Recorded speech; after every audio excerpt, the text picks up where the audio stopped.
Baik, saya akan menjelaskan sedikit narasi menurut Thomas Aquinas.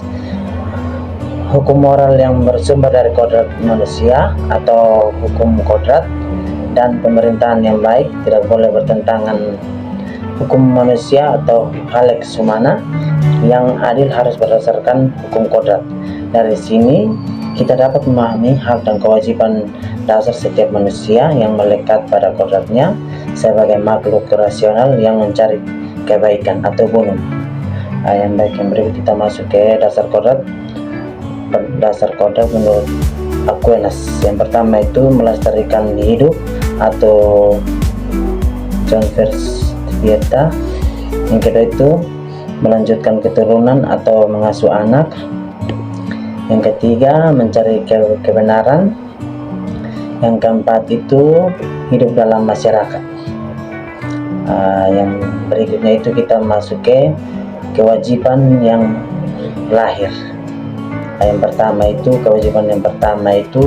kewajiban untuk memelihara kehidupan diri sendiri dan tidak bunuh diri. Yang kedua itu kewajiban untuk berkeluarga, mendidik dan memelihara anak.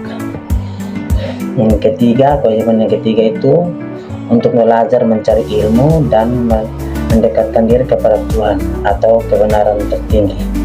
Yang keempat itu kewajiban untuk memelihara ketertiban sosial, taat pada penguasa yang sah dan berbuat adil. Yang berikut itu kita masuk ke hak yang lahir atau jus. Hak yang pertama itu hak untuk mempertahankan diri, hak atas kebutuhan dasar atau makan, minum, tempat tinggal. Hak yang kedua itu hak untuk menikah, hak membangun keluarga, hak anak untuk diasuh. Baik, poin yang kedua tentang diagram relasi hak dan kewajiban dalam jabatan publik. Konsep Aquinas ini sangat relevan dalam tata kelola pemerintahan. Setiap jabatan atau posisi dalam masyarakat atau aparaturnya membawa serta kewajiban-kewajiban khusus. Hak dan kewajiban yang melekat pada jabatan itu hanya sah jika digunakan untuk menunaikan kewajiban tersebut demi kebaikan bersama. Baik, di sini saya akan menjelaskan tentang diagram relasi hak dan kewajiban dalam jabatan publik. Pana putus-putus menekankan bahwa kewajiban atau demi kebaikan bersama adalah fondasi yang melahirkan legitimasi hak atau wewenang, bukan sebaliknya. Baik, di sini saya akan lanjut ke poin yang ketiga, yaitu prinsip dasar hukum yang adil. Narasinya yaitu, oleh karena itu Aquinas menegaskan bahwa hanya hukum yang sesuai dengan moralitas yang benar yang berakar pada hukum kodrat tersebut dan hukum abadi Tuhan yang dapat disebut sebagai hukum yang adil. Hukum yang adil mengikat dalam hati nurani. Sebaliknya, hukum yang bertentangan dengan hukum kodrat adalah hukum yang tidak adil atau bisa disebut dengan lex injusta dan tidak memiliki kekuatan yang mengikat. Di sini saya masuk pada poin yang terakhir, yaitu kesimpulan.